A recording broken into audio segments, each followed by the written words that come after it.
Как започна всичко? Преди 3 години прочетох пиесата "Заговорът на Калигула" на Стефан Цанев. Намерих я в едно издание с няколко негови пиеси. Не я бях чувал, въпреки че познавам част от неговото творчество. Направи ми веднага силно впечатление и реших да се срещна, да се запозная с него и да му разкрия намеренията си за работа по този текст.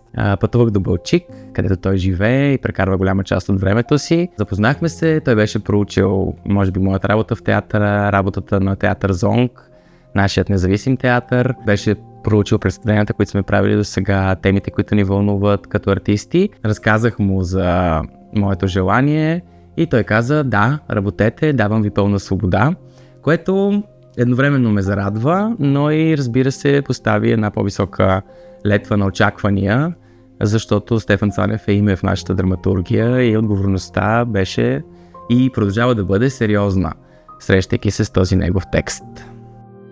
Жанрово пиесата е определена от самия автор като кървава комедия.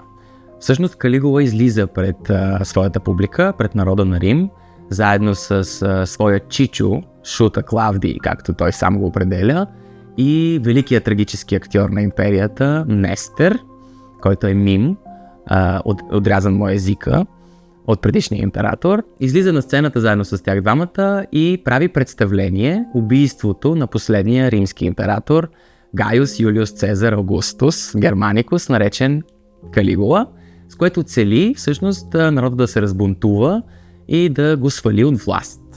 Което, между другото, е доста оригинална хрумка от страна на автора. Това е, може би, единственото нещо, поне доколкото аз съм запознат с историческите факти, което не е вярно. Не се е случило наистина. Калигула никога не е правил преврат сам срещу себе си. Може би първото нещо, което ме привлече в текста, е големия обем интелектуална работа, която авторът е извършил, за да напише тази пиеса. В центъра е образа на Калигула. Личи си, че Стефан Цанев е проучил доста подробно историческите факти около феномена Калигула, въобще свързани с неговия живот, неговото време на управление. И това прави много силно впечатление. Това е основата, от която той започва да гради своята история и своята драматургия. Второто нещо, разбира се, е ролята на Калигула. Много интересна за игра. Ние познаваме този образ добре. В световното изкуство той също е доста употребяван и тук не говорим само за скулптори и за художници.